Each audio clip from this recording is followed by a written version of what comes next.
নমস্কার বন্ধুরা, রিয়াঙ্কা লাইফস্টাইলে আর একটা নতুন ব্লগে আপনাদের সকলকে স্বাগত। যে যেখান থেকে দেখছেন ভিডিওটা একটু ভালো লাগলে লাইক শেয়ার সাবস্ক্রাইব করে সঙ্গে থাকবেন, পাশে থাকবেন। তো আজকে সকাল সকাল রান্নাঘর থেকে ব্লগটা শুরু করছি। রান্না চাপিয়ে দিয়েছি, নিচে ছোট ছোট কাজগুলো কমপ্লিট করে এসেছি। তবে কি বলুন তো, ঘরটা এখনও পুছিনি। ঘর পোছার আগে আর একবার আমি ঘরটা ঝাড় দেবো। সকালে একবার দিয়েছি, আবার দেব। তো এখন রান্নাঘরে কাজগুলো কমপ্লিট করি, তারপর নিচে যাব। সকালবেলায় রান্না করব আজকে গাঁটি কচু ঝাল আর আলু পটলের তরকারি আর খারকোল ভাজা। তো সেগুলো কাটাকুটি করে নিয়েছি, রান্না চাপিয়ে দিয়েছি।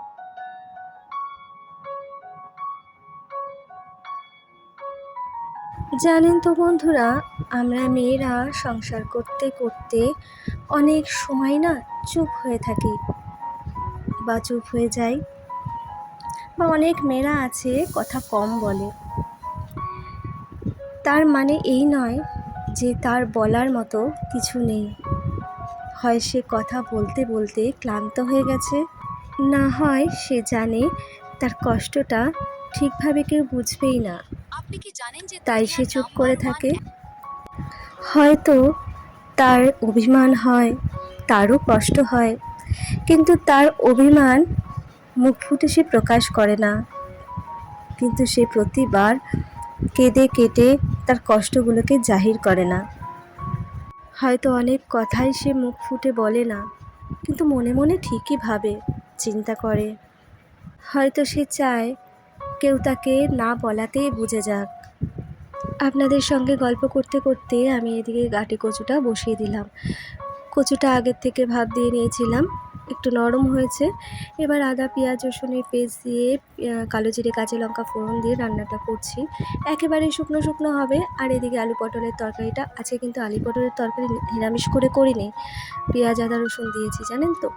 তো সেইভাবেই করছি, বেশ কষা কষা টাইপেরই হবে, বেশি ঝোল করব না। আর গাঁটি কচুটা তো একেবারেই শুকনো করব। তো সেই মতোই রান্নাবান্নাগুলো চলছে।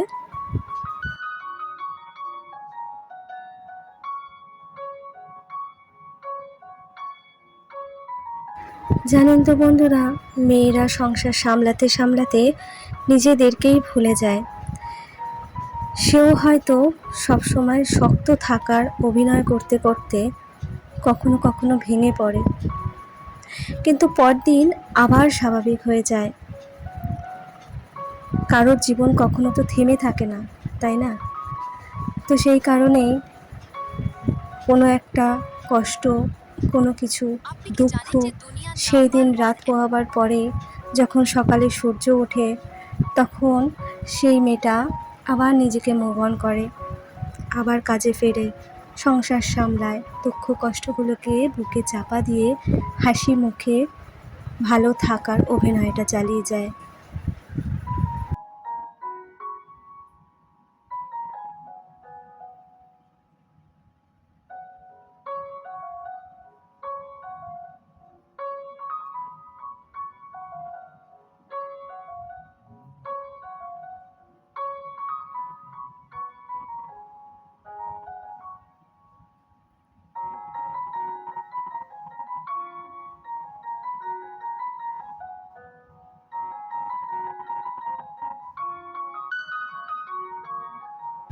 আপনাদের সঙ্গে গল্প করতে করতে আমার রান্নাবান্না মোটামুটি কমপ্লিট।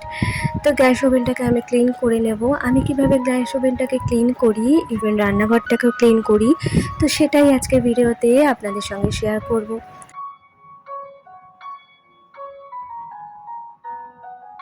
সপ্তাহে একদিন করে আমি আমার গ্যাস ওভেনটাকে ডিপ ক্লিন করি, জানেন তো। সপ্তাহে অন্য অন্য দিনগুলো সামান্য মুছে নিই, কিন্তু এই দিনটাতে আমি কিন্তু একটু অন্যভাবেই এটাকে পরিষ্কার করে থাকি। তো চলুন, সম্পূর্ণটাই দেখতে পাবেন।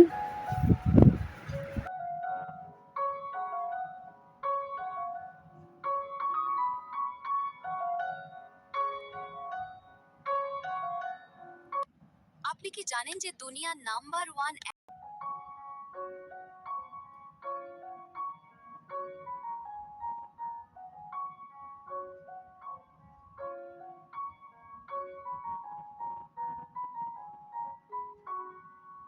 সপ্তাহে একদিন ব্রাশ দিয়ে এই গ্যাস ওভেনের উপরের বার্নারগুলোকে খুব ভালোভাবে পরিষ্কার করে নিই। এতে না আগুনটাও বড্ড ভালো হয় জানেন তো। তো সেই কারণেই সপ্তাহে একদিন করে পরিষ্কার করলে আমাদের রান্নাবান্না করতেও কিন্তু সুবিধা হবে, কারণ প্রপার আগুনটা বেরোবে এবং গ্যাসটাও পরিষ্কার থাকবে। আর এতে ভয়টাও কম থাকে জানেন তো। একটু পরিষ্কার পরিচ্ছন্ন করে রাখলে যেহেতু গ্যাস, সেই কারণে আমাদের ভয়টাও কম থাকে। তো আমি সপ্তাহে একদিন করে এইভাবে পরিষ্কার করে নিই।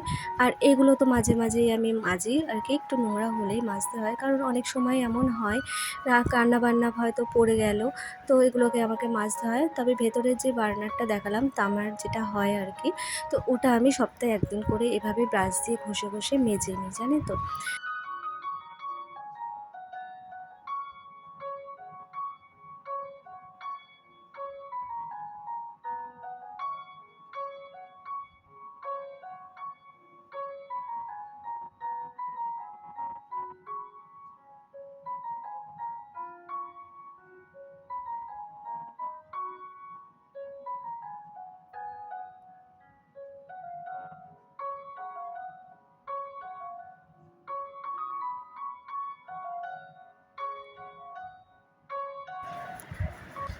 আপনি কি আর জানেন যে এটা একটা দুনিয়ার নাম্বার ডিআইওয়াই, ওয়ান এটা আমি ইউটিউব থেকে দেখেছি। তো এটা আমি ব্যবহার করি। এটাতে নাকি ছোট ছোট আরশোলা বা পোকামাকড় রান্নাঘর থেকে চলে যায়। তো আমি এটা ইউজ করছি প্রায় 2 সপ্তাহ ধরে। আমি একটু ভালো রেজাল্ট পেয়েছি।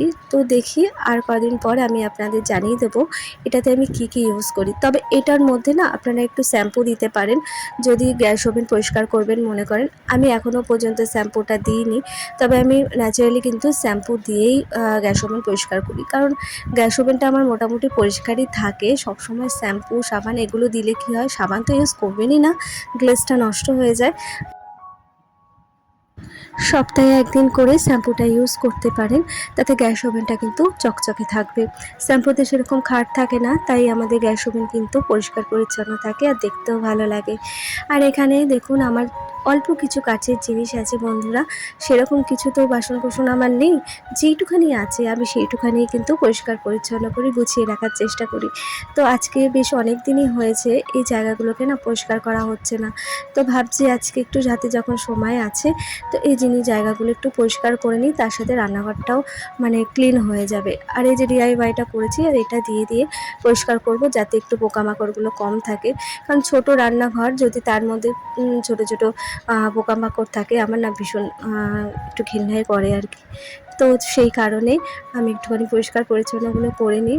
নানা দিকের চাপে তো সময় করে উঠতে পারি না, তো এগুলোই আজকে কাজে হাত দিয়েছি। আপনি কি জানেন যে দুনিয়ার নাম্বার ওয়ান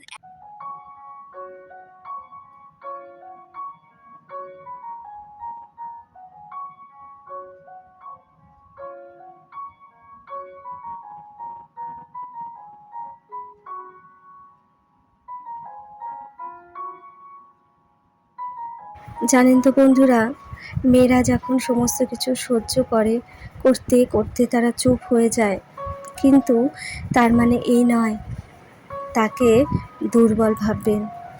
কারণ তাকে দুর্বল ভাবার কোনো কারণই নেই।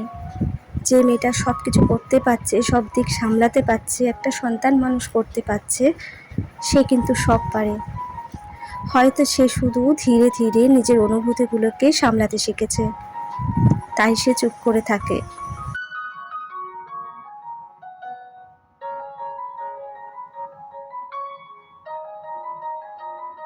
আর জানেন তো বন্ধুরা, সেই মেয়েটার চুপ করে থাকাটাই সব থেকে বড় উত্তর, যা সবার কাছে একটা আশ্চর্যকর জিনিস। যে মেয়েটা চুপ করে কেন কিছু সহ্য করে, কেননা ভেতরে ভেতরে সে তো অনেক বেশি স্ট্রং হয়ে গেছে। তো চলুন আপনাদের সাথে গল্প করতে করতে সংসারটাকে সাজিয়ে নিলাম। ভিডিওটা যদি একটুও ভালো লেগে থাকে, লাইক শেয়ার সাবস্ক্রাইব করে সঙ্গে থাকবেন, পাশে থাকবেন। একটা ছোট্ট করে কমেন্টস করবেন। উপরে কাজকর্ম সেরে আমি নিচে চলে এসেছি, ঘর বোঝাটা বাকি ছিল, তো সেটাই করছি।